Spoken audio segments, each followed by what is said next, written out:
कर्म का नियम। एक सुंदर कहानी किसी ने बहुत अद्भुत बात कही है। भगवान के दरबार में आपकी पहचान आपके कर्मों से होती है, लेकिन आपको केवल आपके नाम से बुलाया जाता है। एक दिन एक गरीब किसान अपने बगीचे से सुंदर सेबों का एक बॉक्स लेकर आया। वह एक मठ के द्वार पर पहुंचा, जहां साधुओं ने हमेशा की तरह दरवाजा खोला। किसान ने उन्हें हाथ जोड़कर प्रणाम किया और कहा, महाराज, यह आपके लिए है। पहली बार हमारे बगीचे में अच्छी फसल हुई है।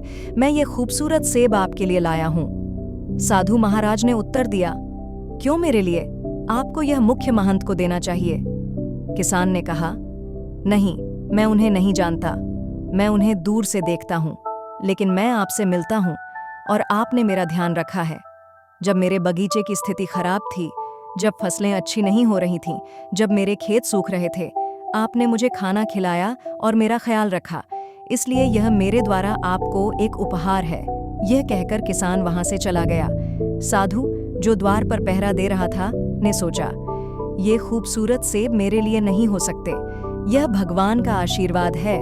मुझे इन्हें अपने गुरु को अर्पित करना चाहिए। इसलिए वह सेबों का बॉक्स लेकर मुख्य महंत के पास गया, उन्हें उनके चरणों में रखा और कहा, भगवान, आज एक किसान ने यह उपहार दिया है।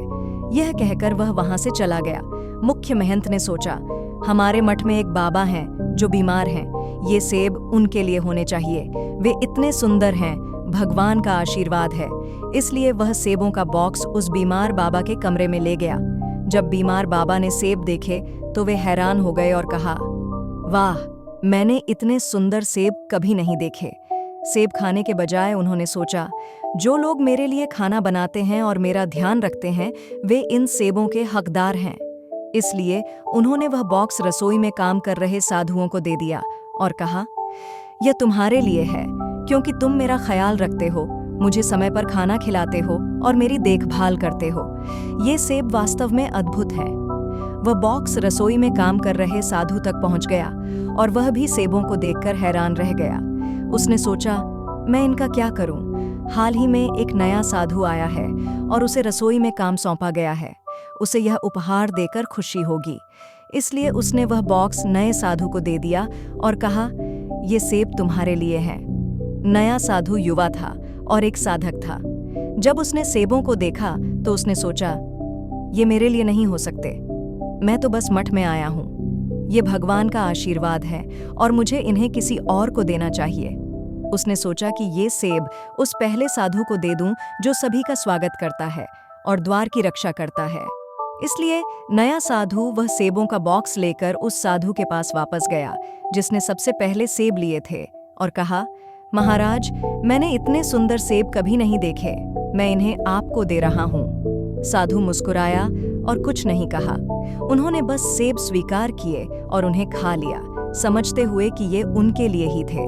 भले ही उन्होंने उन्हें दे दिया था, वे वापस उनके पास आ गए। यह कर्म का नियम है। यदि आप इस दुनिया में कुछ अच्छा कर रहे हैं तो वह जरूर वापस आएगा। आपको आपके कर्मों का फल अवश्य मिलेगा। यही जीवन का नियम है, यही इस संसार का तरीका है। तो ईश्वर के आशीर्वाद और आपकी मेहनत के प्यार से कुछ ऐसा करते रहें कि दुनिया आपकी तरह करना चाहे। दोस्तों, आपको यह कहानी कैसी लगी? कमेंट करके बताइएगा जरूर। अगर आपको यह वीडियो पसंद आई हो तो चैनल द स्टोरी हाउस को लाइक, शेयर और सब्सक्राइब करना न भूलें। अगली वीडियो में फिर मिलेंगे। अलविदा।